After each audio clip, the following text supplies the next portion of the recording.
Welcome to the my YouTube channel power education. Power education के YouTube channel पर आप लोग का बहुत बहुत स्वागत है। जैसा कि हमने आपको बताया था कि हम लोग क्लास 12 और 10 के लिए एक वन शॉट वीडियो लाएंगे। तो ये वीडियो वन शॉट है और पूरा चैप्टर एक वीडियो में खल्लास हो जाएगा। तो हम लोग स्टार्ट करते हैं। तो चैप्टर हमारा है सबसे पहले संधारित्र तथा परावैद्युतांक। तो बच्चों, संधारित्र तथा परावैद्युतांक में सबसे पहले हमारे पास डेफिनेशन आता है वैद्युत धारिता क्या होती है। तो हम लोग पढ़ेंगे वैद्युत धारिता।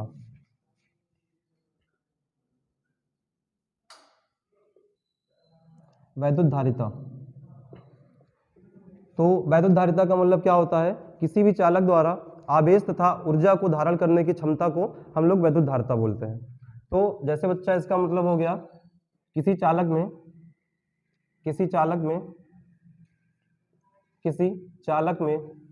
आवेश तथा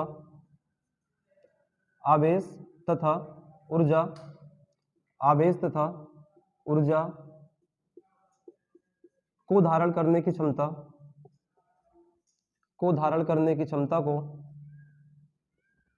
की क्षमता को वैद्युत धारिता कहते हैं। क्षमता को वैद्युत धारिता कहते हैं। इसका मतलब क्या हो गया कि अगर हमारे पास कोई चालक है, उसमें आवेश और ऊर्जा को धारण करने की क्षमता को क्या बोलेंगे? वैद्युत धारिता कहते हैं।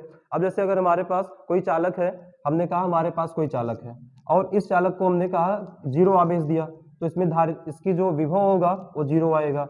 और अगर हमने इस पे मान लेते हैं 5 कूलाम आवेश दिया तो इसका विभव 5 वोल्ट हो जाएगा। अगर हमने 10 कूलाम आवेश दिया तो इसका विभव कितना होगा? 10 वोल्ट होगा। इसका मतलब क्या है बच्चा? अगर हम इस चालक को Q आवेश दे दें तो इसका विभव कितना हो जाएगा? V हो जाएगा। तो यहां से हम समझेंगे कि हम लोग अगर किसी चालक में जितना भी आवेश को बढ़ाएंगे उसकी धारिता या उसका विभव उतना ही बढ़ता जाएगा। तो हम ये मान लें कि यदि किसी चालक को Q आवेश देने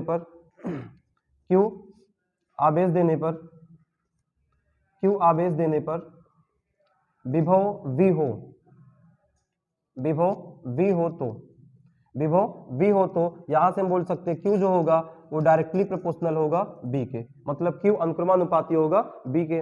इसका मतलब हो गया कि Q की वैल्यू जितनी हम बढ़ाएंगे उतना B का मान बढ़ेगा। तो यहाँ से बच्चा हम क्या करेंगे कि इस साइन को हटाएंगे तो हमारे पास से चिन्ह बराबर का आएगा और एक कांस्टेंट लगेगा B। तो यहाँ से क्या आ गया? Q बराबर CV। अब C का मतलब क्या हो गया? जहां C को वैद्युत धारिता बोलते हैं। C को क्या कहते हैं? वैद्युत धारिता।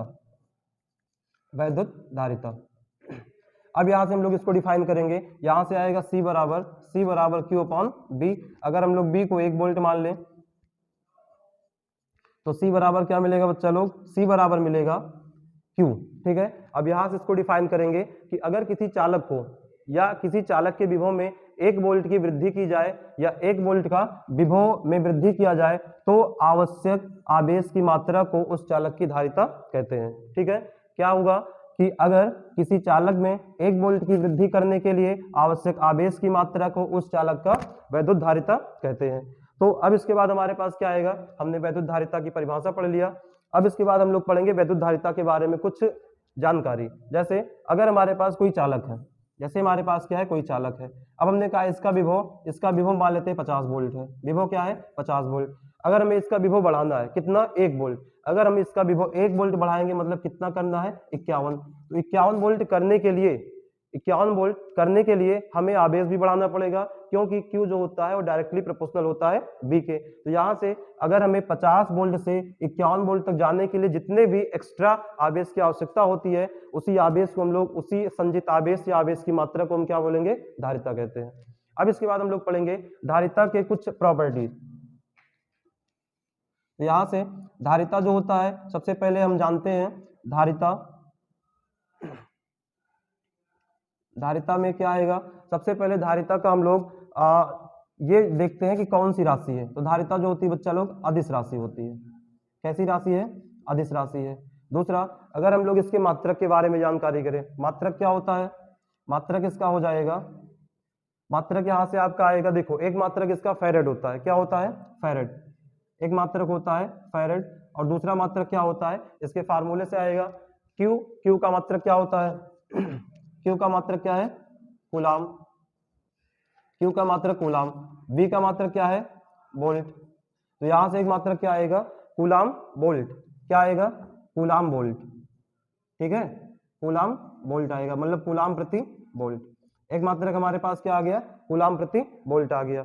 अब इसके बाद अगला इसमें क्या आएगा कि ये अदिश राशि हो गई, मात्रक हो गया। अब इसके बाद हम लोग बीमा, बीमा अगर इसका लिखेंगे, बीमा क्या आएगा, बीमा आएगा बच्चा लोग, बीमा कैसे निकालेंगे, तो यहां से हम लोग आ सकते हैं, एक मात्रक हमारे पास क्यू है, तो हम लोग क्यू बराबर क्या जानते हैं, क्यू बराबर 80 होता है।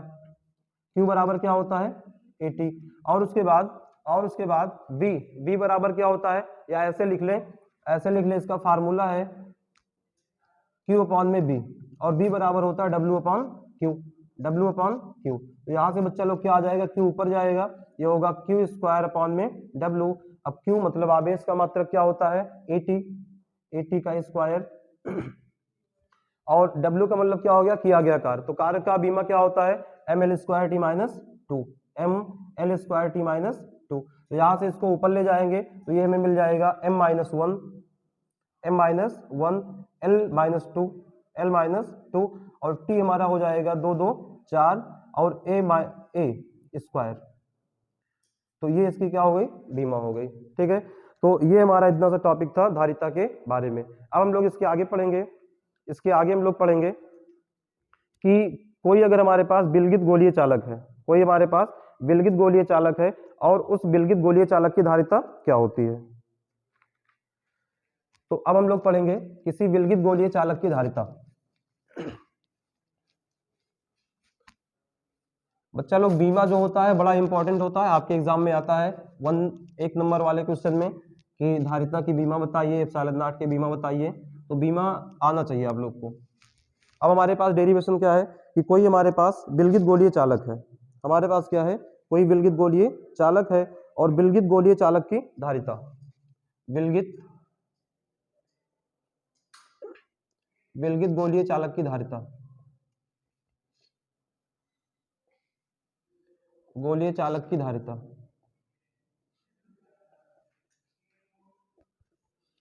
तो विलगित का मतलब क्या होता है,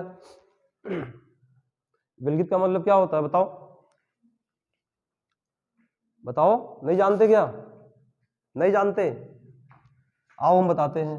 विलगित का मतलब क्या होता है, विलगित का मतलब हो गया कि अगर हमारे पास कोई चालक है, अगर हमारे पास कोई चालक है, और उस चालक के किनारे किनारे इसके पृष्ठ पर अगर आवेश का वितरण है, इसके किनारे किनारे क्या है, इसके पृष्ठ पर आवेश का वितरण है बाहर से, तो इस प्रकार के चालक को हम क्या बोलेंगे बच्चा, विलगित गोलीय चालक। अब क्या करना है, हमें इसके पृष्ठ पर धारिता ज्ञात करना है। तो सबसे पहले क्या करते हैं, मान लेते हैं कि विलगित गोलीय चालक का केंद्र O है, और इसकी त्रिज्या क्या है, A है, इसकी त्रिज्या क्या है, A है।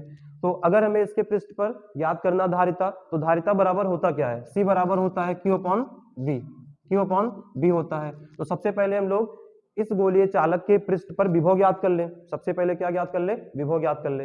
अच्छा, इसमें माना आपको कुछ लिखना है, रचना में लिख सकते हैं, रचना में आपको लिखना क्या है बता देते हैं। माना एक विलगित गोलीय चालक है जिसका केंद्र O है, माना विलगित गोलीय चालक की त्रिज्या A है।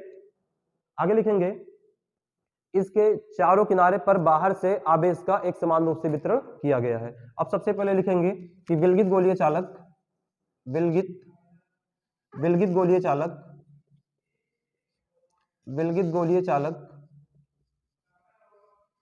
विलगित गोलीय चालक के पृष्ठ पर, चालक के पृष्ठ पर विभव, विभव।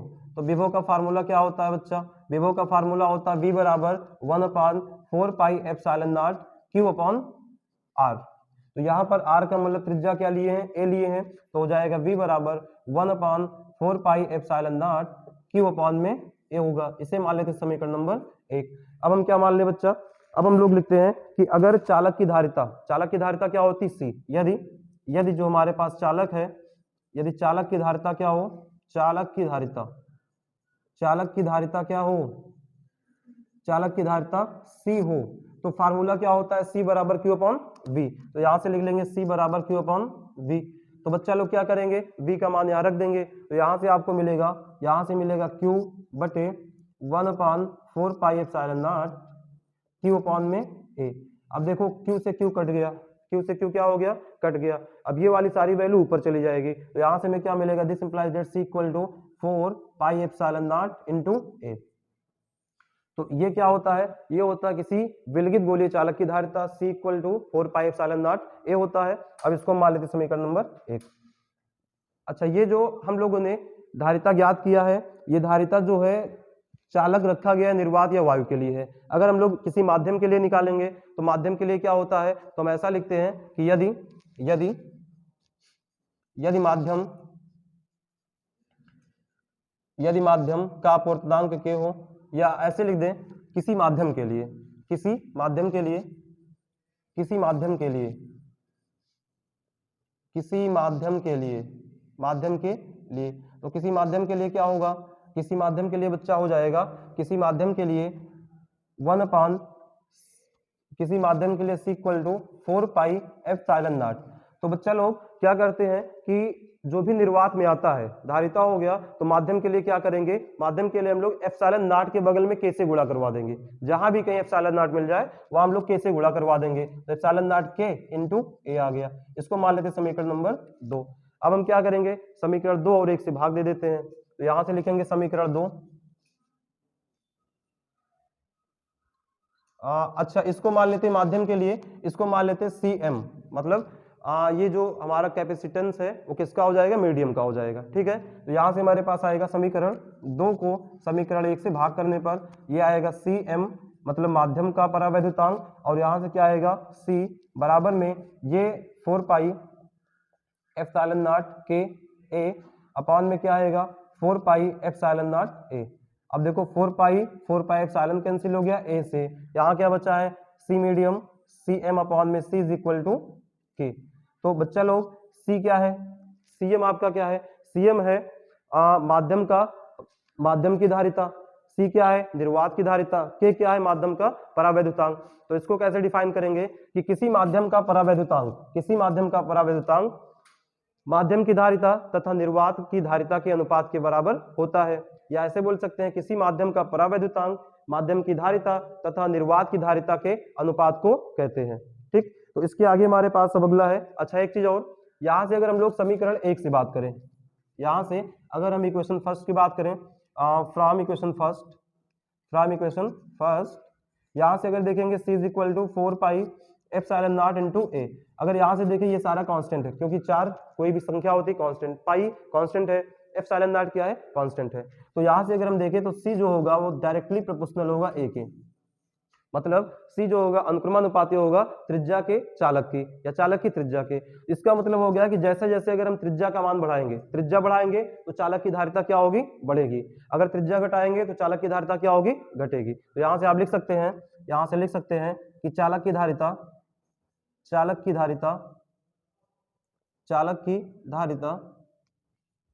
त्रिज्या के अनुक्रमानुपाती होता है, त्रिज्या के अनुक्रमानुपाती होता है, ठीक, चलो तो चलिए हम लोग अगला क्वेश्चन करते हैं। अगला हमारे पास टॉपिक क्या है, अगला टॉपिक है कि किसी चालक की विद्युत स्थितिज ऊर्जा,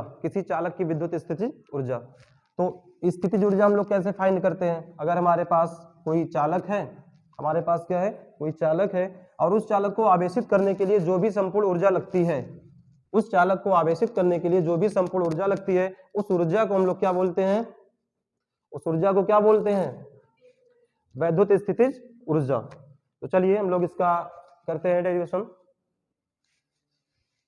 तो अब हमारे पास अगली हेडिंग है कि चालक की विद्युत स्थितिज ऊर्जा, चालक की वैद्युत स्थितिज ऊर्जा,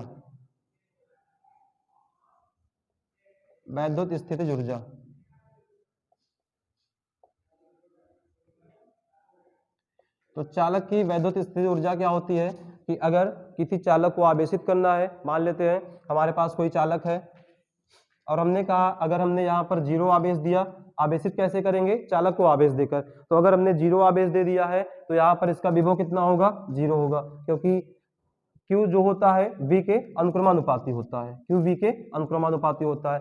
अब मान लिया हमने इसके आवेश को 0 से Q कर दिया, इसके आवेश को 0 से Q कर दिया, तो विभव भी क्या हो जाएगा, 0 से V हो जाएगा। तो सबसे पहले अगर हम लोग इसकी परिभाषा लिख लें, जो वैद्युत स्थितिज ऊर्जा है, वैद्युत स्थितिज ऊर्जा,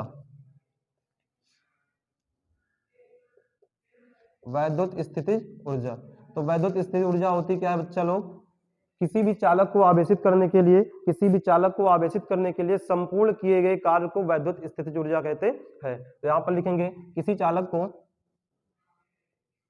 किसी चालक को, किसी चालक को आवेशित करने के लिए,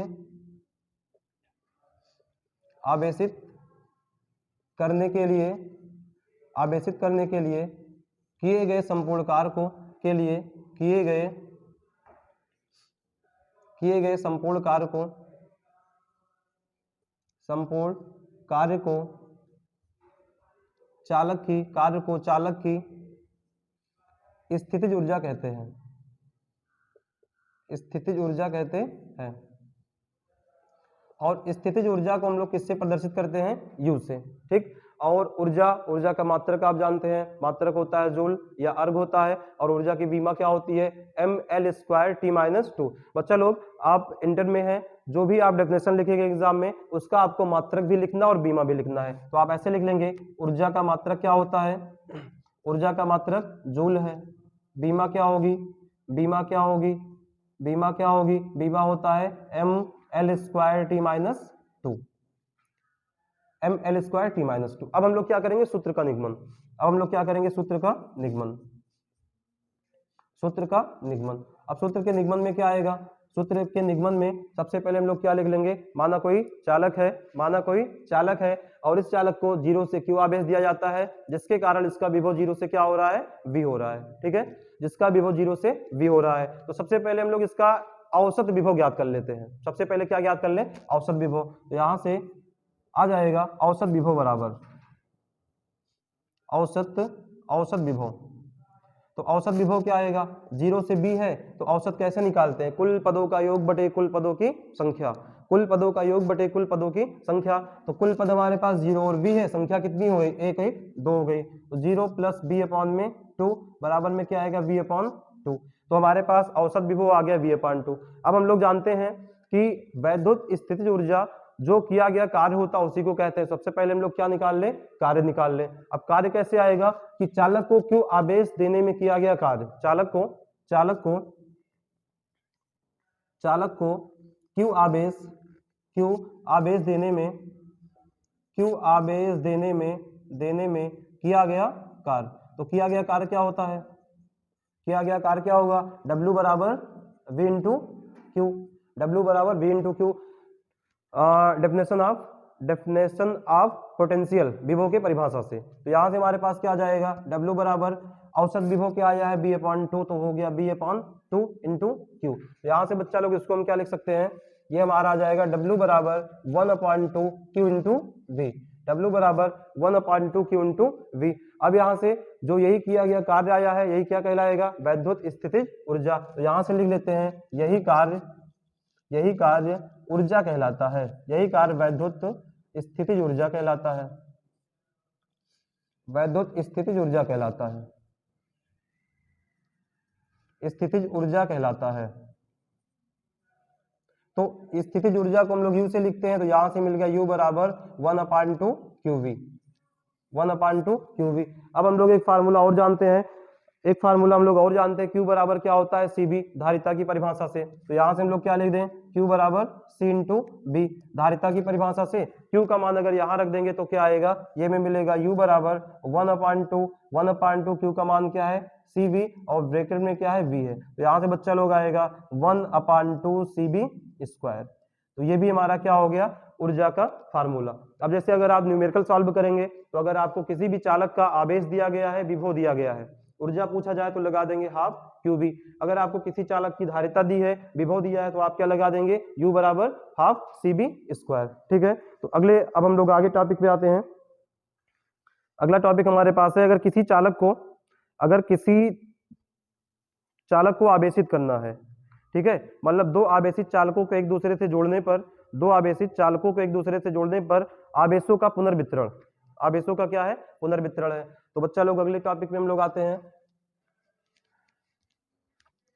बच्चा लोग वीडियो अगर अच्छी लगे वीडियो को लाइक करें, सब्सक्राइब करें और शेयर जरूर करें, जिससे आपके दोस्तों को, आपके फ्रेंड को इस वीडियो का फायदा मिल सके और वो लोग भी एग्जाम में उम्दा प्रदर्शन कर पाए और आप लोग पढ़ाई करते रहें, हंसते रहें, मुस्कुराते रहें और देखते रहें पावर एजुकेशन का यूट्यूब चैनल। चलिए हम लोग आगे बढ़ेंगे। दो आवेशित चालकों को एक दूसरे से जोड़ने पर, दो आवेशित चालकों को, दो आवेशित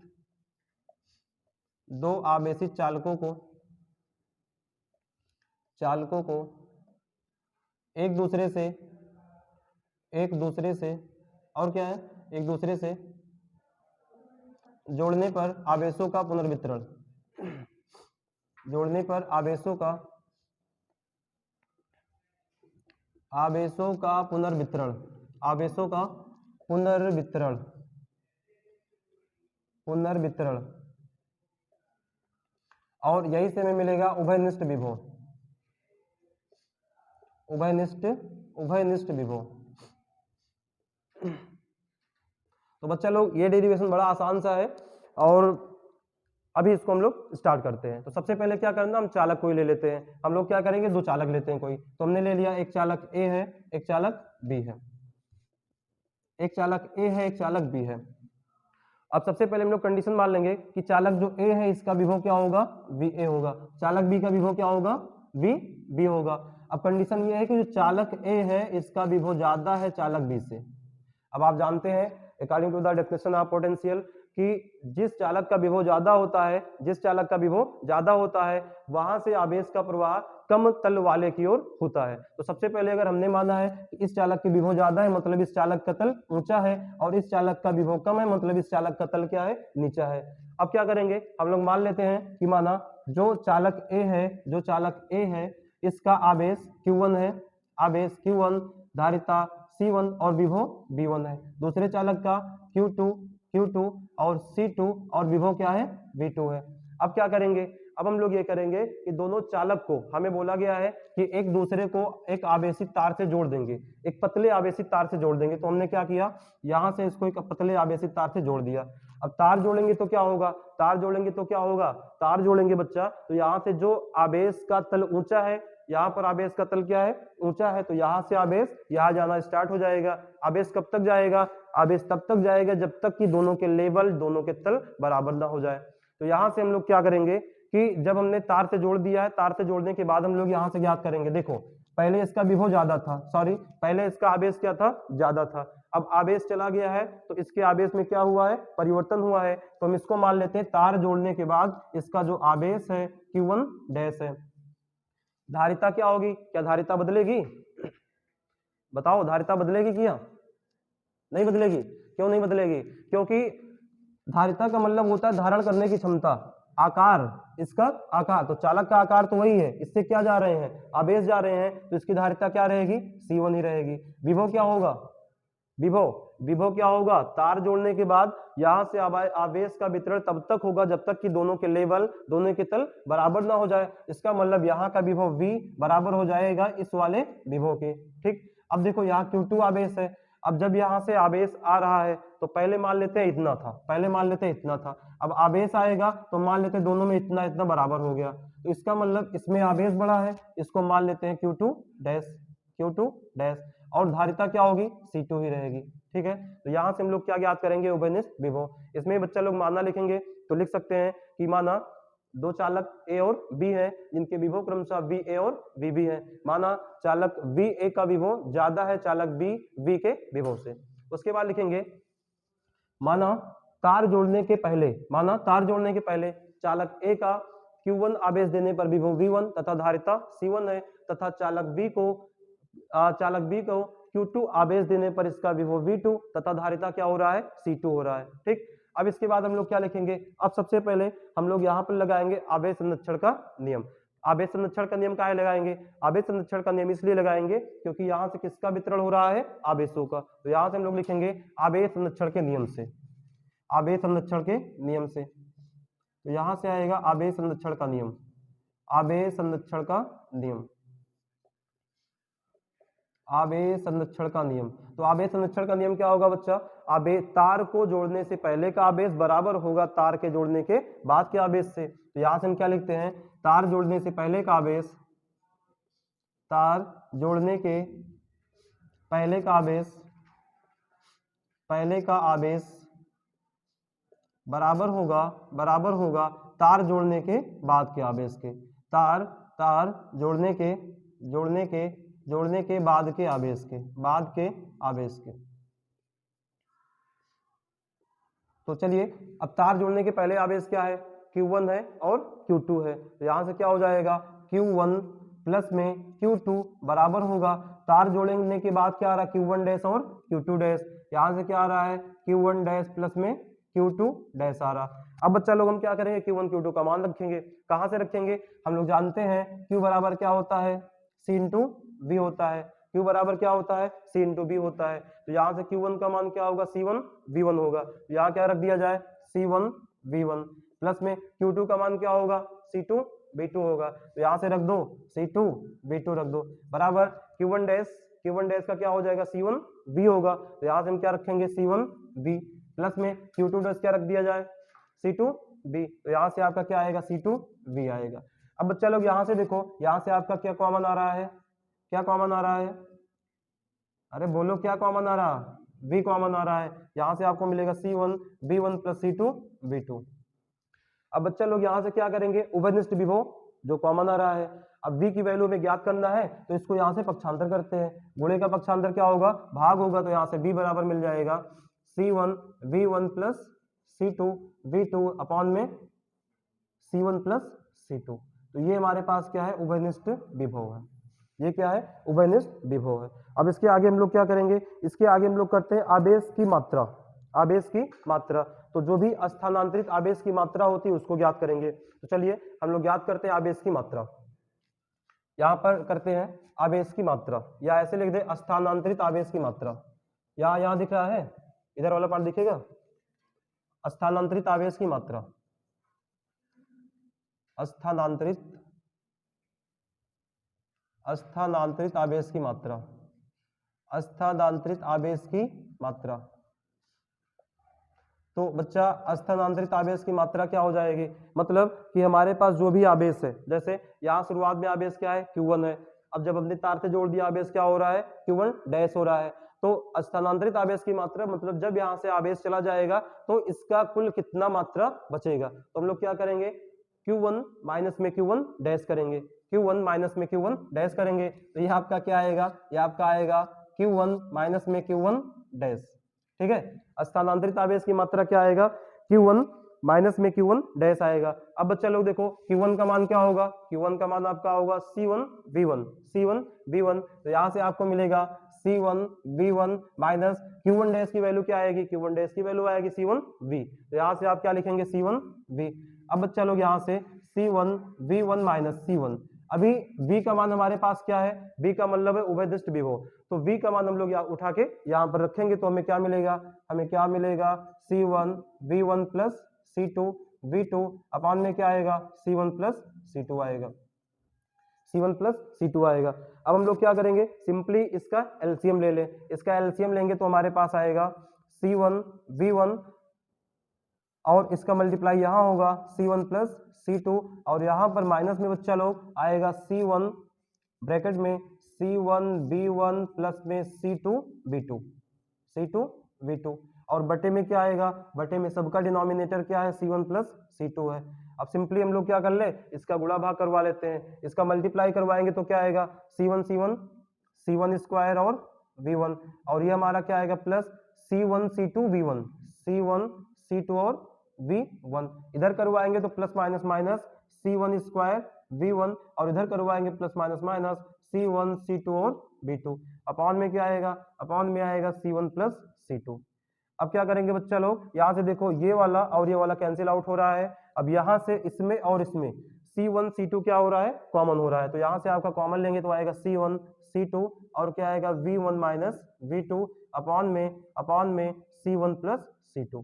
तो ये जो फार्मूला आपका आया है ये क्या हो जाएगा, स्थानांतरित आवेश की मात्रा C1 C2 in the bracket V1 minus V2 upon में C1 प्लस C2। अब इसके बाद हम लोग क्या करेंगे, अब इसके बाद हम लोग क्या करेंगे, अब इसके बाद हम इसकी गतिज ऊर्जा, इसकी स्थिति, चलिए दोस्तों तो अब हम लोग स्टार्ट करते हैं कि आवेशों के पुनर्वितरण में ऊर्जा ह्रास। तो यहाँ पर हम लोग का क्या आएगा, आवेशों के पुनर्वितरण में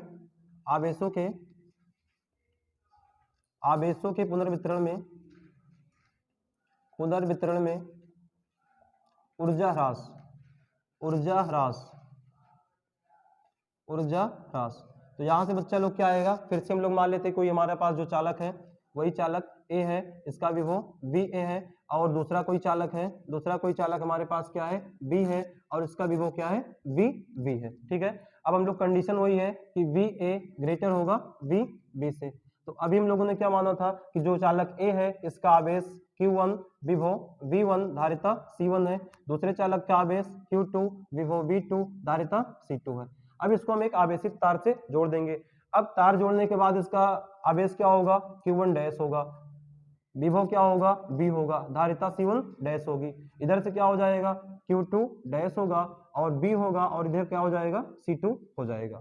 ठीक, तो अब सबसे पहले हम क्या करेंगे कि तार जोड़ने से पहले की ऊर्जा निकाल लें और तार जोड़ने की बाद की ऊर्जा। उसके बाद हम लोग क्या करेंगे, ऊर्जा को हम लोग क्या करेंगे, घटा देंगे। घटाने से हमें क्या मिलेगा, ऊर्जा ह्रास मिलेगा। तो यहाँ से बच्चा लोग हम लोग सबसे पहले क्या करते हैं, तार जोड़ने से पहले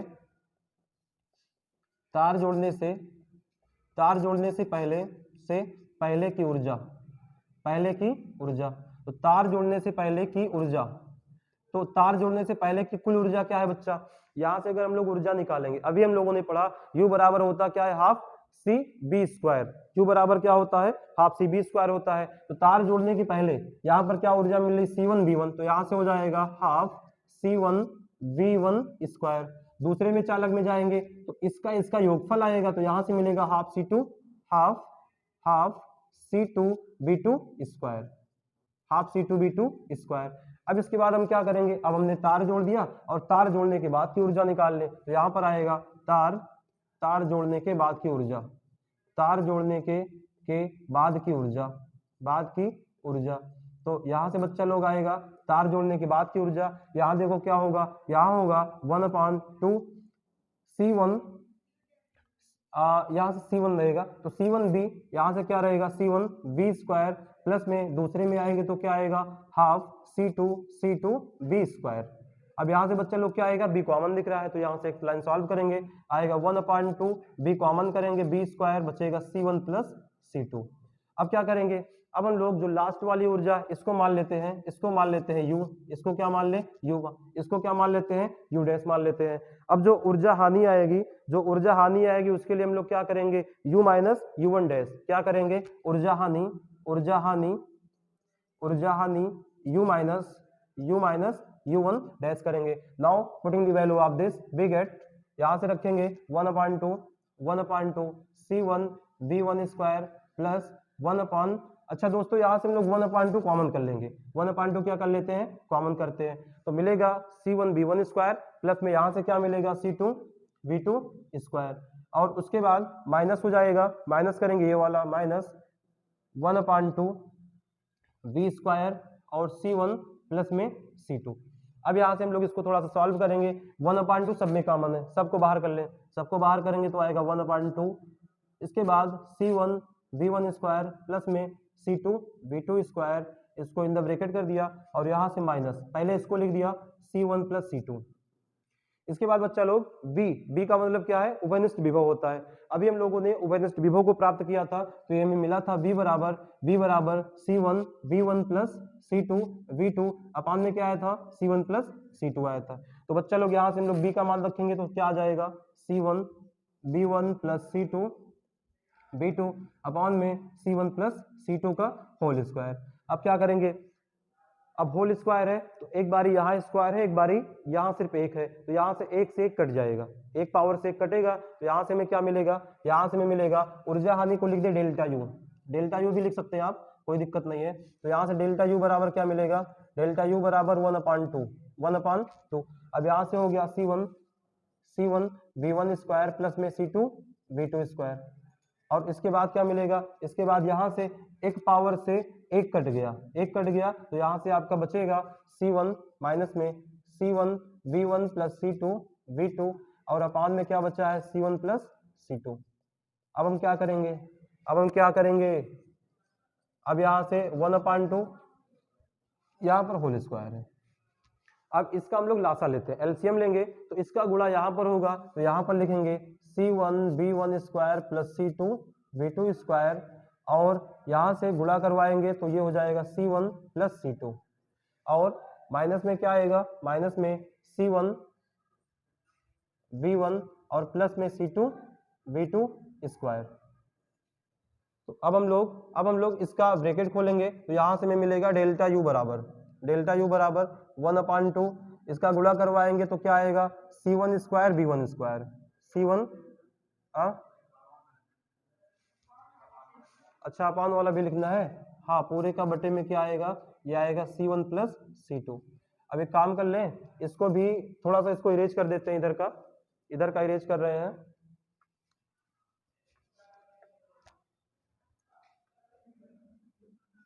तो यहाँ से हमें मिल जाएगा, यहाँ से हमें मिलेगा, ऐसा लिखते हैं डेल्टा यू बराबर 1/2, इसको कॉमन कर लें तो C1 प्लस C2 आएगा। अब यहाँ से देखो, इसका पहले एक बारी C1 का गुणा कराएंगे दोनों में, तो क्या आएगा C1 square V1 square, plus में इसका यहाँ कराओगे तो क्या आएगा C1 C2 और V2 स्क्वायर, प्लस में C2 का करवाएंगे तो क्या आएगा, ये आएगा C1 C2 V1 स्क्वायर, और प्लस में C2 का यहाँ करवाएंगे तो C2 स्क्वायर V2 स्क्वायर, और साथ ही साथ हम लोग यहाँ पर लगा दे a plus B whole square क्या होता है, a square plus B square plus 2ab, तो यहाँ पर लगाएंगे। अच्छा बच्चा लोग, यहाँ चिन्ह माइनस का है, मतलब सभी क्या हो जाएंगे, माइनस के हो जाएंगे, तो आगे इसी में हम लोग लिख देते हैं, यहाँ पर आएगा C1 स्क्वायर B1 स्क्वायर, यहाँ पर क्या आएगा प्लस माइनस में आएगा C2 स्क्वायर और V2 स्क्वायर, और माइनस में 2ab होता है, तो यहाँ से 2 हो गया, a का मतलब हो गया C1 B1, b का मतलब C2 B2, तो आएगा C1 B1 C2 B2। अब थोड़ा सा सिंप्लीफाई करेंगे, ये वाला इससे कैंसिल आउट हो गया और ये वाला इससे कैंसिल आउट हो गया। अब हमें क्या मिला है, इतना इधर से बचा है, तो इसको लिख लेते हैं। तो यहाँ से डेल्टा यू बराबर क्या होगा 1/2 C1 C2, और यहाँ से मिलेगा, यहाँ से C1 C2 V2 square plus में C1 C2 V1 स्क्वायर, और माइनस में क्या मिलेगा C1 C2 V1 V2, इसको इकट्ठा कर लिया C1 C2 V1 V2। अब यहाँ से हम लोग देखो C1 C2 दोनों में आ रहा, C1 C2 किस में आ रहा, दोनों में, इसको कॉमन करते हैं, यहाँ से डेल्टा यू बराबर क्या मिलेगा 1/2 C1 प्लस C2, और यहाँ से क्या मिलेगा C1 C2। अब यहाँ बचा इसको पहले आगे लिखते हैं V1 स्क्वायर प्लस में इसको V2 स्क्वायर, और माइनस में क्या बचा है 2V1 और V2 बचा है। तो यहाँ से बच्चा लोग क्या आएगा कि a square plus B square minus 2ab a minus B का होल स्क्वायर। तो यहाँ से हमें फाइनली क्या मिल गया, u बराबर 1/2 C1 C2, और यहाँ से C1 प्लस C2, और यहाँ से मिल गया V1 माइनस B2 का होल स्क्वायर। तो this is the formula of final energy. तो यहाँ से हमें जो दोनों ऊर्जा का अंतर मिला है, डेल्टा U बराबर 1/2 C1 C2 अपान में C1 प्लस C2, और in the bracket V1 minus B2 का होल स्क्वायर। अब यहाँ से बच्चा क्वेश्चन ये आता है कि क्या ये जो हमें ऊर्जा मिली है, ये ऊर्जा ऋणात्मक हो सकती है? तो यहाँ से क्या आएगा, देखो जो धारिता होती है हमेशा धनात्मक होती है। धारिता क्या होती है, किसी भी चालक के धारण करने की क्षमता किसको धारण करेंगी, आवेश या ऊर्जा को। तो अगर धारण करने की क्षमता कोई भी चीज है तो ऋणात्मक नहीं होगी, तो यहाँ से C का मान हमेशा पॉजिटिव आएगा। विभव क्या हो सकता है, हाँ विभव जो है अदिश राशि है, ऋणात्मक भी हो सकते हैं, धनात्मक भी हो सकते हैं, जीरो हो सकता है। लेकिन अगर आप यहाँ से देखेंगे स्क्वायर में है, और आप किसी भी चीज का स्क्वायर करेंगे, किसी भी संख्या का स्क्वायर करेंगे तो हमेशा क्या आता है, पॉजिटिव आता है। इसका मतलब जो भी ऊर्जा आएगी वो हमेशा क्या रहेगी, पॉजिटिव रहेगी, मतलब धनात्मक रहेगी। तो यहाँ से हमेशा क्या लिख सकते हैं, डेल्टा बी का मान जो भी आएगा हमेशा पॉजिटिव आएगा, धनात्मक आएगा। इस प्रकार से दोस्तों आवेशों के पुनर्वितरण का ह्रास हमारा समाप्त हुआ। अब हम लोग इसमें पढ़ेंगे नया टॉपिक, संधारित्र क्या होता है, कैपेसिटर क्या होता है। तो चलिए हम लोग बढ़ते हैं नए टॉपिक की ओर, संधारित्र। दोस्तों वीडियो अगर अच्छी लगे तो लाइक, सब्सक्राइब और शेयर करते रहें, अपने दोस्तों में साझा करें।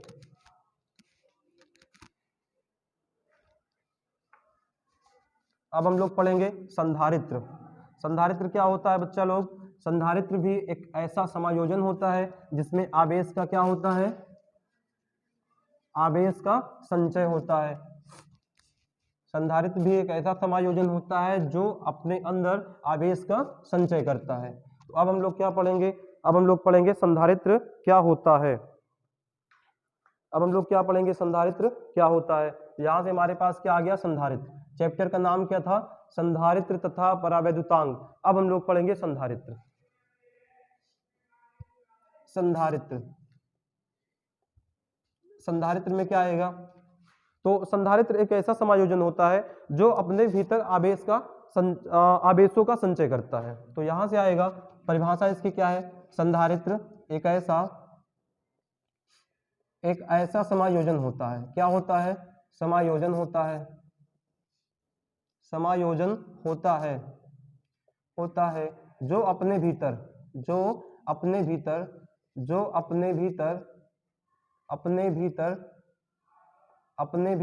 आवेशों का संचय करता है, आवेशों का संचय करता है। तो ये इसकी परिभाषा है बच्चा लोग, ये इसकी क्या है, डेफिनेशन है। संधारित्र एक ऐसा समायोजन होता है जो अपने भीतर आवेशों का संचय करता है। अब हम लोग इसके क्रियाविधि के बारे में पढ़ेंगे। संधारित्र में होता क्या है, संधारित्र में आवेशों का संचय कहाँ होता है, इसके बारे में पढ़ेंगे। तो हम मान लेते हैं कि हमारे पास कोई दो प्लेट है, एक एक्स है, दूसरी क्या है, वाई है। हम मान लेते हैं कि दोनों पर एक समान परंतु विपरीत आवेश वितरित है। दोनों पर क्या है, एक समान, मतलब एक पर प्लस क्यू आवेश वितरित है और दूसरे पर क्या वितरित है, माइनस आवेश। समान परंतु विपरीत। अब अगर हमारे पास दो प्लेट है, दोनों पर आवेश अलग अलग है, तो यहाँ पर सबसे पहले क्या आएगा, वैद्युत क्षेत्र स्थापित होगा। और वैद्युत क्षेत्र की दिशा क्या होती है, हमेशा प्लस से माइनस की ओर होती है। तो यहाँ बच्चा दोनों प्लेटों के मध्य प्लस से माइनस की ओर क्या स्थापित हो जाएगा, वैद्युत क्षेत्र ये स्थापित हो जाएगा।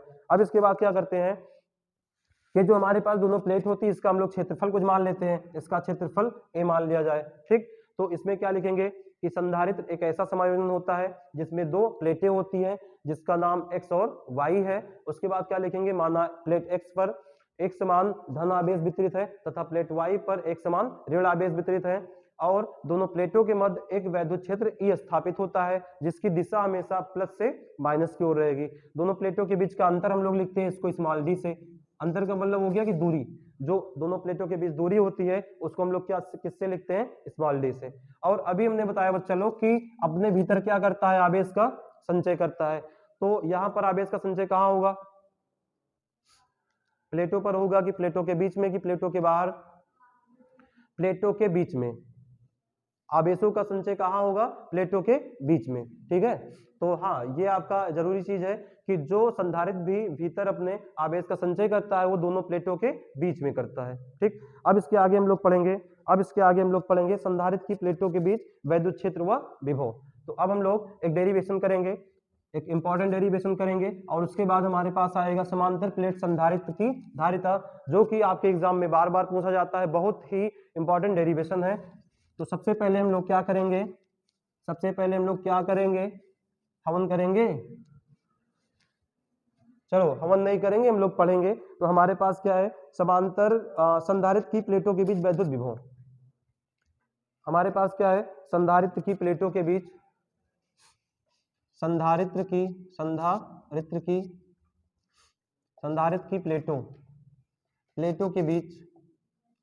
प्लेटों के बीच वैद्युत क्षेत्र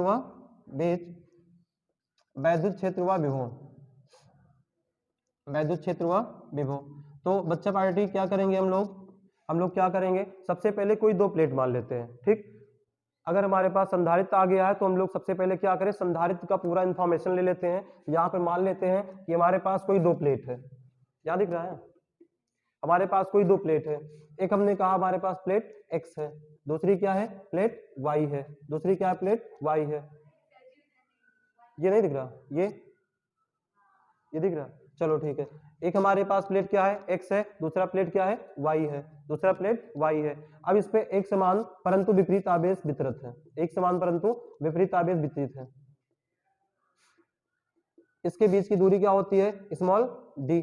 इनका क्षेत्रफल क्या होगा, a, मतलब अनुप्रस्थ काट का क्षेत्रफल क्या होगा, a होगा। ठीक है, अब यहाँ से हम लोग क्या करेंगे, संधारित्र की प्लेटों के बीच में हमें वैद्युत क्षेत्र ज्ञात करना है। तो सबसे पहले अगर हमारे पास संधारित्र है, अगर हमारे पास क्या है, संधारित्र है और इसमें प्लस और माइनस आवेश है, तो दोनों के बीच में क्या होगा, दोनों के बीच में एक वैद्युत क्षेत्र स्थापित होगा जिसकी दिशा हमेशा प्लस से किसकी ओर होती है, माइनस की ओर, प्लस से माइनस की ओर।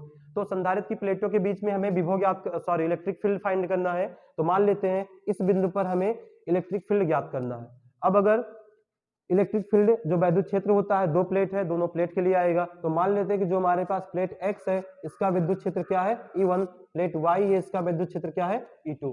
अब सबसे पहले जो वैद्युत क्षेत्र होती है कैसी राशि है, electric field is a vector quantity, वैद्युत क्षेत्र एक सदिश राशि है। और सदिश राशि में सबसे पहले हम लोग क्या फाइंड करेंगे, इसका डायरेक्शन, इसका दिशा। तो बच्चा लोग क्या करेंगे कि जिस बिंदु पर हमें वैद्युत क्षेत्र ज्ञात करना होता है, इस पर हम लोग एक एकांक धन परीक्षण आवेश की कल्पना करते हैं। ठीक, तो देखो अगर इस प्लेट के कारण देखो ये प्लस है, यहाँ भी धन परीक्षण आवेश कैसा होगा, प्लस होगा। तो प्लस के कारण प्लस एक दूसरे को क्या करेंगे, प्रतिकर्षित करेंगे। तो यहाँ पर जो E1 की दिशा होगी कहाँ होगी, इधर की ओर होगी। ठीक, अब देखो अगर हम लोग दूसरे प्लेट y के कारण ज्ञात करेंगे तो देखो ये प्लस है, ये वाला माइनस है। तो अब ये वाला क्या करेगा, इसको अपनी ओर भी आकर्षित करेगा, मतलब इसकी भी दिशा क्या हो जाएगी, एक में हो जाएगी। अब अगर हमारे पास सदिश राशि के लिए दो तीव्रताएं हैं और दोनों का परिणामी निकालना है, दोनों एक दिशा में है, तो हम लोग क्या करते हैं, एक दूसरे को जोड़ लेते हैं, और विपरीत में है तो क्या करेंगे, घटा लेते हैं। तो सबसे पहले बच्चा लोग हम लोग यहाँ पर क्या लिखेंगे, यहाँ पर लिखेंगे कि दोनों प्लेटों के बीच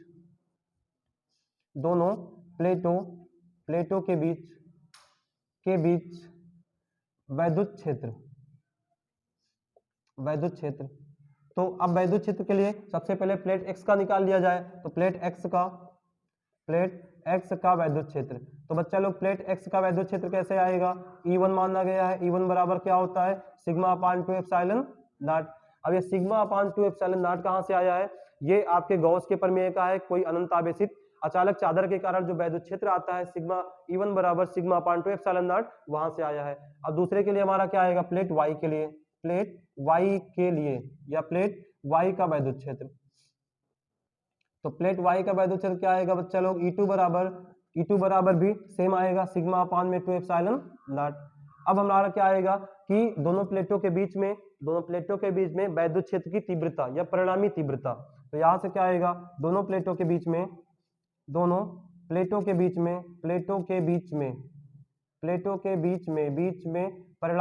परिणामी तीव्रता, परिणामी वैद्युत क्षेत्र। तो परिणामी वैद्युत क्षेत्र को हम क्या मान लेते हैं, ई मान लेते हैं। क्या मान लेंगे, ई मानेंगे। तो ई बराबर क्या आएगा, दोनों की दिशा एक है, इसका मतलब दोनों को क्या करेंगे, जोड़ लेंगे। तो यहाँ से ई बराबर आएगा E1 प्लस E2। तो बच्चा लोग वैल्यू रखेंगे, E1 की क्या है, sigma upon epsilon not 2 epsilon not, plus में क्या है, सिग्मा अपान 2 एप्सिलॉन नॉट। दोनों जोड़ेंगे, हर बराबर है, जोड़ लेंगे तो कितना आएगा, 2 सिग्मा अपान 2 एप्सिलॉन नॉट। यहाँ से 2 से 2 कैंसिल आउट हो गया, ई इक्वल टू कितना आ गया, सिग्मा अपान में एप्सिलॉन नॉट। अब सिग्मा क्या होता है, सिग्मा को हम लोग बोलते हैं पृष्ठीय घनत्व आवेश। तो सिग्मा बराबर हम लोग जानते हैं क्या होता है, Q अपान A। तो यहाँ से भैया अगर हम लोग वैल्यू रखेंगे E बराबर, तो सिग्मा की जगह क्या आएगा, Q बटे A। तो Q बटे में A अपान में क्या एप्सिलॉन नॉट है। तो E बराबर क्या आ गया, Q बटे में एप्सिलॉन नॉट इंटू A। अब ये जो वैद्युत क्षेत्र आया है, ये आया है निर्वात के लिए, मतलब दोनों प्लेट कहाँ रखी है, निर्वात में। अगर हम लोग माध्यम के लिए निकालें तो क्या कर देंगे, किसी माध्यम के लिए हम लोग क्या करेंगे, एप्सिलॉन नॉट के बगल में कैसे गुणा कराएंगे। तो किसी माध्यम के लिए क्या हो जाएगा, दिख रहा है यहाँ पर E बराबर Q upon epsilon naught K into A. तो ये हमारा क्या हो जाएगा, E बराबर Q बटे एप्सिलॉन नॉट K इंटू ए, ये हमारा हो जाएगा वैद्युत क्षेत्र किसी माध्यम के लिए, और ये वाला क्या हो जाएगा, निर्वात या वायु के लिए। अब बच्चा लोग इसी में हमारा फिर हमने हेडिंग डाला है वैद्युत विभव या वैद्युत क्षेत्र। अब हम लोग विभव ज्ञात करेंगे, तो विभव V बराबर होता क्या, E इंटू डी। मतलब अब यहाँ से हम लोग क्या ज्ञात करेंगे, विभव। तो विभव बराबर क्या होता है, विभव बराबर होता है विभव V बराबर E इंटू डी। मतलब जो भी विभव होता है प्लेटों के बीच का, वो वैद्युत क्षेत्र और प्लेटों के बीच की दूरी के गुणनफल के बराबर होता है। तो यहाँ से हम लोग क्या करेंगे, putting the value of E का मान यहाँ पर रखेंगे तो क्या आएगा, ये आएगा Q अपॉन में एप्सिलॉन नॉट A इंटू में D। तो यहाँ से B बराबर क्या प्राप्त हो गया, QD अपॉन में epsilon naught A, QD upon में एप्सिलॉन नॉट A। अब ये हमारा विभव का फार्मूला है, ये हमारा क्या है, वैद्युत क्षेत्र की तीव्रता। अब इसी के बेस पे आपका एक क्वेश्चन और आता है, वेरी इंपॉर्टेंट क्वेश्चन है, समांतर प्लेट संधारित्र की धारिता। समांतर प्लेट, ये आपका इंपॉर्टेंट है, लगभग हर बार किसी न किसी सेट में पूछा जाता है। समांतर प्लेट संधारित्र की धारिता, समांतर प्लेट संधारित्र की धारिता। तो समांतर प्लेट संधारित्र की धारिता के लिए बच्चा लोग हम क्या करेंगे, हम लोग टोटल यहां से स्टार्ट करेंगे, यहां तक चलेगा पूरा। अगर आपका क्वेश्चन 5 नंबर में आ गया तो आपको पूरा करना है, 5 नंबर में आ गया तो आपको सारा करना है, ठीक है। तो यहां से आपका आएगा समांतर प्लेट संधारित्र की धारिता, और समांतर प्लेट संधारित्र की धारिता के लिए हम लोग क्या करेंगे कि फार्मूला क्या होता है, C बराबर Q अपॉन V। तो यहाँ पर जो हमारे पास, यहाँ पर हम क्या मान लें, यदि प्लेटों की धारिता क्या है, प्लेटों की धारिता क्या हो, C हो तो हम लोग फार्मूला क्या जानते हैं, C बराबर Q अपॉन V। तो बच्चा लोग हमें V का मान पता चल जाए तो हम C का मान बता देंगे। V का मतलब क्या, विभव अभी हमारे पास इतना आया है, तो हम लोग क्या करेंगे, विभव का मान यहाँ पर रख देंगे। तो अगर हम लोग यहाँ मान रखेंगे तो क्या आएगा, Q बटे में B का मान क्या है, QD upon epsilon not into A। बच्चा लोग Q से Q कैंसिल हो गया, ये वाला आपका ऊपर चला जाएगा, तो C बराबर क्या मिलेगा, एप्सिलॉन नॉट A अपॉन में D। और ये किसके लिए है, ये आपका है निर्वात के लिए। अगर किसी माध्यम के लिए निकालेंगे तो माध्यम के लिए क्या आएगा बच्चा लोग, माध्यम के लिए K से क्या कर देंगे, मल्टीप्लाई करवा देंगे, किसके बगल, एप्सिलॉन नॉट। तो यहाँ से आ गया C बराबर epsilon naught A, epsilon not के A अपॉन में D आएगा, एप्सिलॉन नॉट के A अपॉन में D आएगा, ठीक है। तो अब हम लोग क्या करेंगे, अब हम लोग यहाँ पर आ गया एप्सिलॉन नॉट के अपॉन D आ गया। तो बच्चा लोग हमारा ये वाला टॉपिक क्या हुआ, समाप्त हुआ, C बराबर epsilon naught A upon D। अब हम लोग इसके आगे करेंगे, वो भी बड़ा ही इंपॉर्टेंट डेरिवेशन है, जो बार बार एग्जाम में आता है। तो अब हमारे पास है कि अब समांतर प्लेट संधारित्र कोई है, और उस समांतर प्लेट संधारित्र की के प्लेटों के मध्य में कुछ परावैद्युत माध्यम भर दिया जाए, तो हमें क्या ज्ञात करना, उसकी धारिता। तो हम लोग स्टार्ट करते हैं अपना अगला टॉपिक। तो हेडिंग हमारे पास क्या है कि अगर हमारे पास कोई समांतर प्लेट संधारित्र है, उनके प्लेटों के मध्य में परावैद्युत पदार्थ भरा है, तो उसकी हमें धारिता बताना है। तो यहाँ पर समांतर प्लेट संधारित्र की धारिता, समांतर प्लेट संधारित्र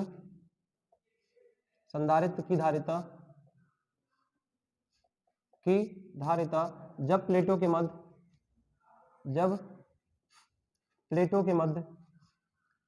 मध्य परावैद्युतांक भरा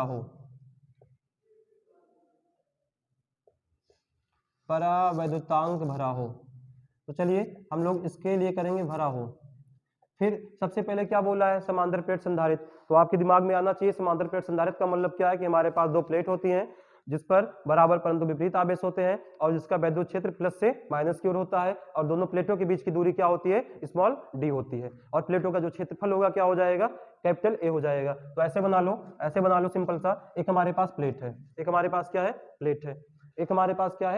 तो हमने मान लिया एक प्लेट है, प्लेट का नाम फिर से x है, दूसरी प्लेट क्या है y, दिख रहा है ये वाला, दूसरी प्लेट क्या है y है, इस पे प्लस प्लस प्लस आवेश है, यहाँ पर क्या है minus minus minus minus minus minus है, बीच की दूरी क्या हो गई बच्चा लोग स्मॉल d है, क्षेत्रफल क्या होगा a, दोनों प्लेट का क्षेत्रफल कैपिटल A होगा। अब हम लोग क्या करेंगे, अब हम लोग इसके बीच में मान लेते हैं, इसके बीच में दोनों प्लेटों के बीच में क्या भरा है, कोई परावैद्युत पदार्थ भरा है, तो मान लेते हैं टी मोटाई का कोई परावैद्युत पदार्थ भरा है जिसकी मोटाई क्या है टी है। अब हमें इसका धारिता निकालना है, इसका धारिता निकालना है तो इसमें माना क्या लिखेंगे, आपको थोड़ा सा लिखना पड़ता है कि हमने क्या क्या रचना में किया है, तो लिखेंगे माना दो प्लेट x और y है जिस पर बराबर परंतु विपरीत आवेश एक समान रूप से वितरित है, माना प्लेटों के बीच की दूरी स्मॉल डी तथा प्लेटों का क्षेत्रफल a है। अब क्या लिखेंगे, माना दोनों प्लेटों के बीच में टी मोटाई का एक परावैद्युत पदार्थ भरा गया है या एक परावैद्युत माध्यम रखा गया है। तो सबसे पहले हम लोग यहाँ पर क्या ज्ञात कर लें, समांतर प्लेट संधारित्र की धारिता निर्वात के लिए, समांतर प्लेट संधारित्र की धारिता निर्वात के लिए, तो यहाँ पर लिखेंगे सबसे पहले हम लोग लिखेंगे कि वायु के लिए, वायु या निर्वात के लिए, वायु या निर्वात के लिए वैद्युत क्षेत्र, तो वैद्युत क्षेत्र क्या होता है, अभी हम लोगों ने किया था E बराबर क्या आया था, E बराबर हमारे पास क्या आया था epsilon not Q upon epsilon naught into A। अब हम लोग क्या कर ले, ये निर्वात के लिए, अब किसी माध्यम के लिए करेंगे तो क्या आएगा एप्सिलॉन नॉट के बगल में K से गुणा हो जाएगा, तो यहाँ पर लिखेंगे माध्यम के लिए, तो बच्चा लोग माध्यम के लिए क्या आएगा वैद्युत क्षेत्र EM का मतलब माध्यम के लिए Q अपॉन में epsilon naught K into A आएगा। अब हमें क्या ज्ञात करना है, अच्छा अगर हमें धारिता ज्ञात करना है तो C बराबर Q अपॉन B, सबसे पहले हम लोग B का मान ज्ञात कर लें, तो B क्या होता है, B का मतलब होता है विभव एक अदिश राशि होती है और अदिश राशि का हम लोग जोड़ घटाव कैसे करते हैं, जैसे बीजीय व्यंजक का करते हैं, तो V बराबर कुल हमारे पास विभव जो होगा, अगर हम ऐसा मान लें प्लेटों के बीच विभव, प्लेटों के बीच विभव बराबर, तो प्लेटों के बीच विभव बच्चा लोग क्या होगा V बराबर इस वाली प्लेट के बीच विभव, मतलब कि जब हमने अगर वायु और निर्वात के लिए विभव और प्लस में क्या आएगा माध्यम के लिए विभव, तो देखो थोड़ा सा इधर देखेंगे, थोड़ा सा अगर आप इधर देखेंगे, ये जो है ये हमारा माध्यम है, माध्यम के लिए चौड़ाई क्या है d, क्योंकि विभव का फार्मूला क्या होता है V बराबर E इंटू डी होता है, V बराबर E इंटू डी का मतलब क्या चौड़ाई। तो अगर हम लोग निकालेंगे वायु के लिए, देखो ये पूरी दूरी d है, पूरी दूरी क्या है d है, इतना t क्या है माध्यम के लिए, तो निर्वात या वायु के लिए क्या आ जाएगा d माइनस टी आएगा, और माध्यम के लिए क्या है t है, तो यहाँ से हम लोग क्या लिख लेंगे, यहाँ सबसे पहले अगर हम लोग लिख दें निर्वात के लिए, तो निर्वात के लिए E का मतलब क्या है Q अपॉन में एप्सिलॉन नॉट A इंटू में निर्वात की दूरी क्या है d माइनस टी है, ठीक है, प्लस में अब देखो माध्यम के लिए क्या आएगा, माध्यम के लिए E का मान है Q बटे में एप्सिलॉन नॉट K इंटू में A, इनके माध्यम की बीच की दूरी क्या है स्मॉल t है, तो यहाँ से किसका गुणा करवाएंगे t का। अब बच्चा लोग क्या करेंगे, हम लोग Q बटे में एप्सिलॉन A दोनों में क्या है कॉमन है, बाहर कर लो, तो यहाँ से आपका क्या आएगा Q बटे में एप्सिलॉन नॉट A, तो क्या बचा है d माइनस टी प्लस में t अपॉन K बचा है, तो ये क्या आ गया वैद्युत क्षेत्र आ गया, सॉरी विभव आ गया। अब हम लोग क्या लगा दें, यदि प्लेटों की धारिता क्या हो C हो, यदि प्लेटों की धारिता C हो, यदि प्लेटों की धारिता C हो, प्लेटों की धारिता C हो, तो बच्चा अगर प्लेटों की धारिता C होगी तो C बराबर Q अपॉन में V, now putting the value of V, तो V का मान क्या है देखो यहाँ से पूरा है Q बटे में एप्सिलॉन नॉट इनटू A, और क्या है d माइनस टी, और क्या है प्लस में t अपॉन में K है बच्चा, तो यहाँ से देखो Q से Q कैंसिल होगा, ये वाला ऊपर जाएगा, तो C बराबर क्या आएगा, ये ऊपर ले जाएंगे एप्सिलॉन नॉट A, और अपॉन में क्या आएगा, अपॉन में आएगा d माइनस टी और प्लस में t अपॉन K। तो ये हमारे पास जो धारिता आई है किसका है कि समांतर प्लेट संधारित्र का, जब इनकी प्लेटों के मध्य में क्या हो परावैद्युतांक भरा हो, ठीक है। तो यहाँ से T क्या है, T है परावैद्युत माध्यम की चौड़ाई, K क्या है परावैद्युत माध्यम का अपवर्तनांक, और D क्या है, D आपकी टोटल चौड़ाई है। अब इसके बाद बच्चा लोग हम लोग अगला डेरिवेशन करेंगे संधारित्र का समायोजन। ये बड़ा इंपॉर्टेंट है, ये भी आपके एग्जाम में लगभग बार बार पूछा जाने वाला क्वेश्चन है। अब हम लोग पढ़ेंगे संधारित्र का समायोजन। अब संधारित्र का समायोजन का मतलब क्या होता है बच्चा लोग, कि हम लोग संधारित्र को जोड़ते हैं। कैसे जोड़ेंगे? दो प्रकार से जोड़ सकते हैं, या तो हम श्रेणी क्रम में जोड़ सकते हैं या तो हम समांतर क्रम में जोड़ सकते हैं। तो दोनों के लिए एक फार्मूला आएगा, उसी को हमें लिखना है। तो हम लोग क्या हेडिंग बनाएंगे? हेडिंग हम लोग बनाएंगे कि संधारित्र का समायोजन। तो लगाओ हेडिंग संधारित्र का समायोजन, लगाओ हेडिंग संधारित्र का समायोजन,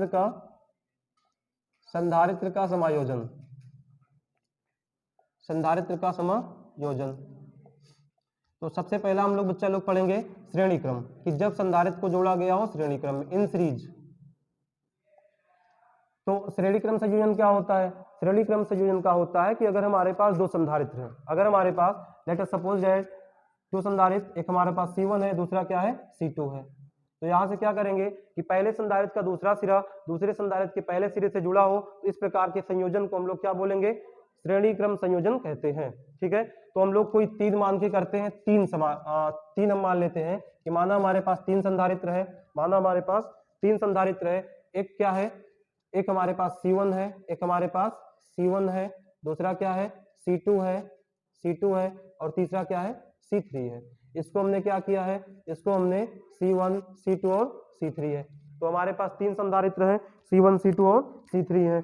अब इसको हम क्या करेंगे? इसको हम लोग जोड़ देंगे। किसके साथ जोड़ेंगे? किसी बैटरी के साथ, किसी एक बैटरी के साथ हमने जोड़ दिया, और बैटरी के सिरों का विभवांतर क्या है? V है। ठीक है, कुल विभवांतर क्या है? V है। अच्छा, अब यहां से हम क्या करेंगे?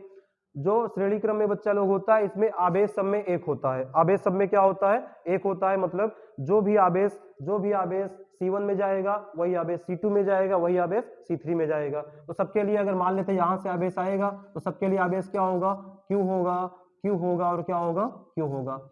और विभव क्या होता है बच्चा लोग? विभव जो होता है सभी धारिता के लिए अलग अलग होता है। तो अगर हम लोग पहले की बात करें विभव, धारिता C1 तो विभव क्या? V1। धारिता C2 तो विभव क्या? V2। धारिता C3 तो विभव क्या होगा? V3। तो अब यहां से हम लोग क्या करेंगे? सबसे पहले इसमें माना क्या लिखना है, वर्किंग क्या लिखना है, क्रियाविधि क्या लिखना है। माना तीन संधारित्र C1, C2, C3 को क्रमशः श्रेणी क्रम में जोड़ा गया है, और श्रेणी क्रम में एक बैटरी की सहायता से जोड़ा गया है। माना तीनों संधारित्र के विभव क्रमशः V1, V2 तथा V3 है, और इस पर एक समान रूप से Q आवेश का प्रवाह हो रहा है। अब हम लोग क्या करेंगे? अब हम लोग सबसे पहले फार्मूला क्या जानते हैं? V बराबर Q अपॉन C। V बराबर क्या जानते हैं? Q अपॉन C जानते हैं। तो इसी के बेस पर हम लोग V का मान निकालेंगे, फिर तीनों के लिए हम लोग V बराबर क्या आ जाएगा? कुल विभवों के योगफल के बराबर आएगा। तो यहाँ से पहले के लिए अगर हम लोग निकालें, पहले संधारित्र के लिए क्या आएगा? V1 बराबर Q, सब में सेम है, तो Q बटे क्या आएगा? Q बटे में क्या आएगा? C1 आएगा। दूसरे के लिए V2 बराबर Q बटे C2 आएगा, और तीसरे के लिए V3 बराबर क्या आएगा दोस्तों? Q अपॉन C3 आएगा। अब कुल जो विभवांतर या विभव है, कुल विभवांतर है विभव V बराबर V1 प्लस V2 प्लस में V3 है। तो यहाँ से आ गया V बराबर, सबकी वैल्यू रखेंगे तो क्या मिलेगा? Q बटे में C1 प्लस Q बटे में C2 प्लस में Q बटे में C3। अब यहाँ से बच्चा लोग क्या मिल गया? V बराबर Q कॉमन कर लेंगे, क्या मिलेगा? 1 बटे C1 प्लस 1 बटे C2 प्लस 1 बटे C3। इसको समीकरण 2 मान लें और इसको समीकरण 1 मान लें। तो यहाँ से समीकरण 1 और 2 से क्या हो जाएगा? First and second. यहाँ से ये दोनों पक्ष बराबर हैं, तो Q बटे C बराबर इतने क्या आएगा? तो यहाँ से क्या आएगा? यहाँ से आपको मिलेगा Q बटे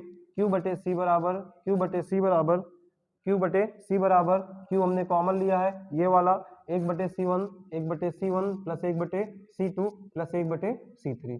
तो बच्चा लोग Q से Q कैंसिल हो गया, 1 अपॉन C इक्वल टू क्या आ गया? 1 upon C1 plus 1 upon C2 plus 1 upon C3।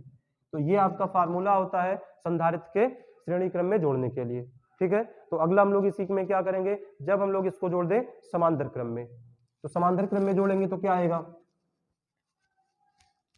समांतर क्रम में जोड़ेंगे तो क्या आएगा? समांतर क्रम में कैसे जोड़ते हैं संधारित्र को? चलो बताओ कैसे जोड़ेंगे? समांतर क्रम में कैसे जोड़ा जाएगा संधारित्र को?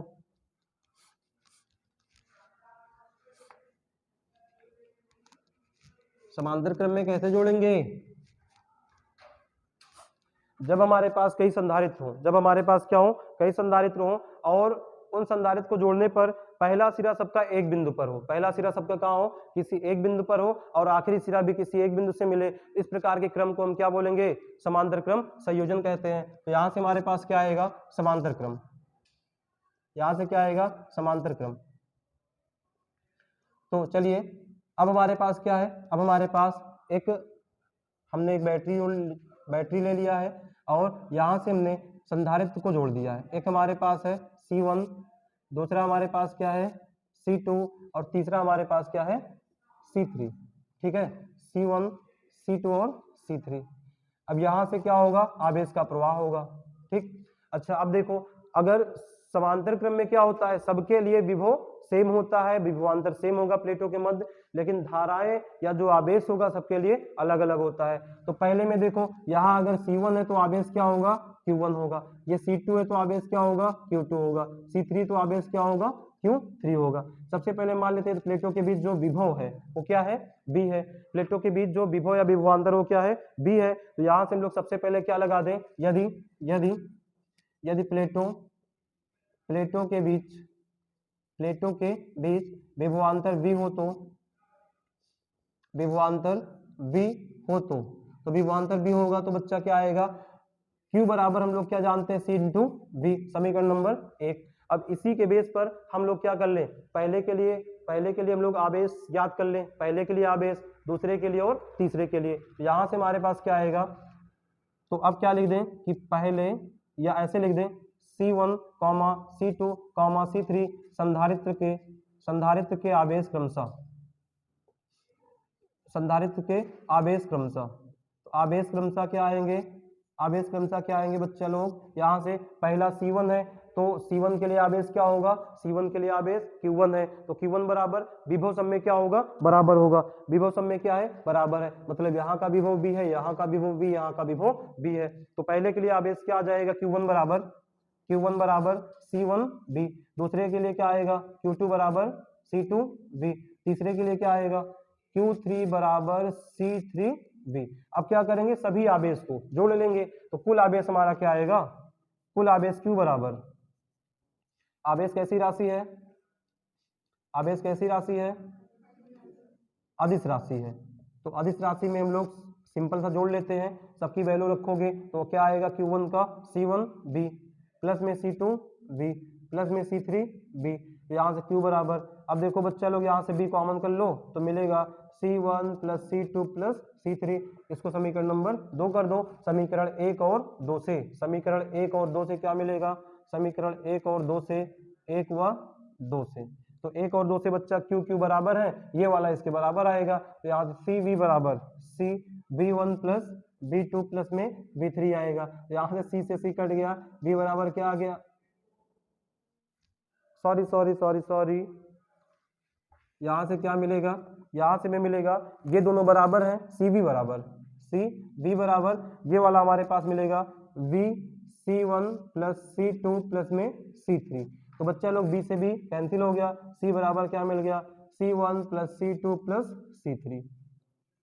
तो अगर हमें कई संधारित्र को समांतर क्रम में जोड़ना है तो इसका तुल्य धारिता क्या आएगा, C बराबर C1 plus C2 plus C3। अब हम लोग बढ़ते हैं last derivation of the chapter, और लास्ट जो डेरिवेशन हमारे चैप्टर का है वो हमारे पास क्या है, वो हमारे पास है कि आवेशित समांतर प्लेट संधारित्र के प्लेटों के बीच में वैद्युत क्षेत्र में ऊर्जा घनत्व ज्ञात करना है। क्या ज्ञात करना है, ऊर्जा घनत्व। तो ऊर्जा घनत्व होती क्या बच्चा लोग, ऊर्जा घनत्व का मतलब है कि अगर हम लोग प्रति एकांक ऊर्जा निकाल लें और उसको आयतन से डिवाइड कर दें, डिवाइड कर दें, जो भी हमें प्राप्त होता है वो क्या कहलाएगा, ऊर्जा घनत्व कहलाएगा। तो चलिए हम लोग लास्ट भी कर देते हैं और ये चैप्टर को खल्लास कर देंगे आज। बस आप लोग वीडियो अच्छा लगे सब्सक्राइब करते रहिए, पढ़ाई करते रहिए और वीडियो को देखते रहिए, चैनल को सब्सक्राइब करते रहिए और भी जो होगा उसको भी करते रहिए। ठीक है, तो चलिए अगला हम लोग क्या पढ़ेंगे, आवेशित समांतर प्लेट संधारित्र, आवेशित समांतर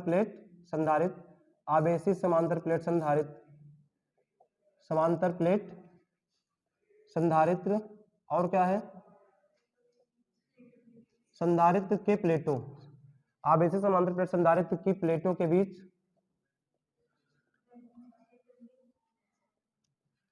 वैद्युत क्षेत्र में ऊर्जा घनत्व तो सबसे पहले बच्चा लोग देखो, सबसे पहले हम लोग क्या कर लें, समांतर प्लेट संधारित्र है तो अभी हम लोगों ने पढ़ा है समांतर प्लेट संधारित्र की धारिता C बराबर क्या होती है। तो सबसे पहले हम लोग क्या लिख दें कि माना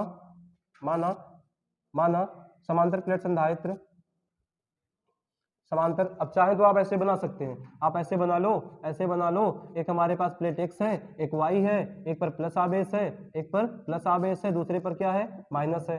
वैद्युत क्षेत्र क्या होगा प्लस से माइनस की ओर, इनके बीच की दूरी क्या होगी स्मॉल d होगी। ठीक है, तो यहाँ सबसे पहले क्या लिख दें कि माना प्लेटों की बीच की दूरी क्या है d है, स्मॉल d है, तथा क्षेत्रफल क्या होता है, क्षेत्रफल a है।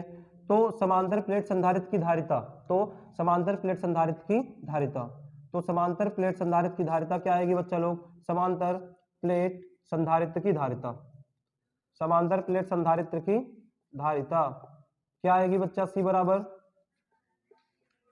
C बराबर epsilon naught A upon D आएगा।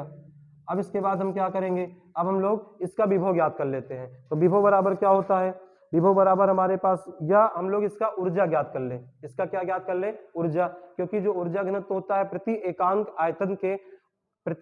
आयतन के ऊर्जा को हम लोग ऊर्जा घनत्व कहते हैं।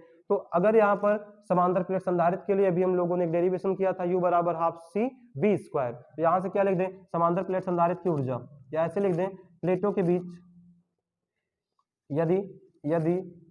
बीच यदि प्लेटों के बीच ऊर्जा U हो, ऊर्जा क्या हो, ऊर्जा U हो तो बच्चा, अगर ऊर्जा प्लेटों के बीच U है तो U बराबर हम लोग क्या पढ़े हैं 1/2 CV स्क्वायर। अब यहाँ से C का मान उठा के यहाँ रखेंगे तो क्या आएगा, U बराबर, ये कैपिटल U है, ऊर्जा कैपिटल U है, तो 1/2 C का मान क्या है, C का मान है एप्सिलॉन नॉट A अपॉन में D और V स्क्वायर। अब क्या करेंगे बच्चा, हम लोग जानते हैं V बराबर क्या होता है E इंटू डी, विभव का फार्मूला हम लोग क्या जानते हैं, हम लोग जानते हैं विभव V बराबर क्या होता है E इंटू डी।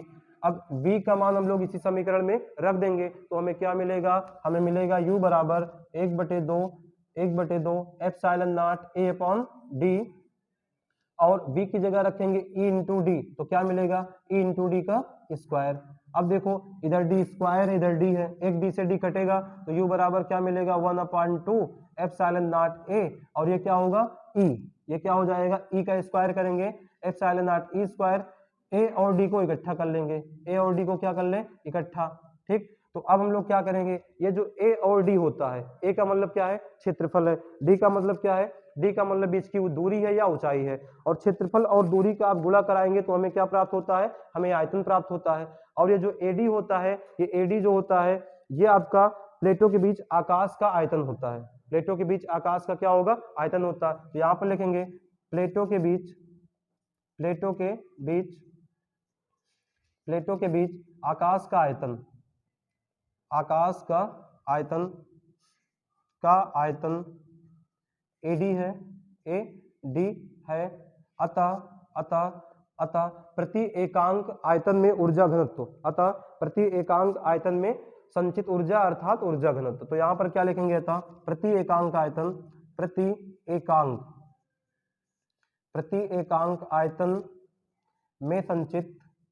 में संचित ऊर्जा घनत्व, ऊर्जा अर्थात ऊर्जा घनत्व बराबर। तो बच्चा ऊर्जा प्रति एकांक आयतन में, तो कैपिटल U बटे में प्रति एकांक आयतन का मतलब उसको AD मतलब आयतन से भाग करवाएंगे। अब इसी को हम लोग क्या बोलते हैं ऊर्जा घनत्व, और ऊर्जा घनत्व को स्मॉल u से प्रदर्शित करते हैं। स्मॉल u बराबर क्या आ जाएगा 1/2 epsilon not E square, 1/2 epsilon not E square आएगा बच्चा लोग। अब यहाँ से हम लोग ऐसे लिख लें u बराबर 1/2 एप्सिलॉन नॉट E स्क्वायर, और ये क्या हो जाएगा, ये हमारा हो जाएगा आवेशित समांतर प्लेटों के बीच वैद्युत ऊर्जा घनत्व U बराबर 1/2 एप्सिलॉन नॉट E स्क्वायर। और ये डेरिवेशन आपके एग्जाम में बहुत बार ये भी पूछा गया है। तो दोस्तों इस तरीके से हमारा चैप्टर समाप्त हुआ, और वीडियो अच्छा लगे तो आप लोग लाइक, सब्सक्राइब और शेयर जरूर करें। जय हिंद।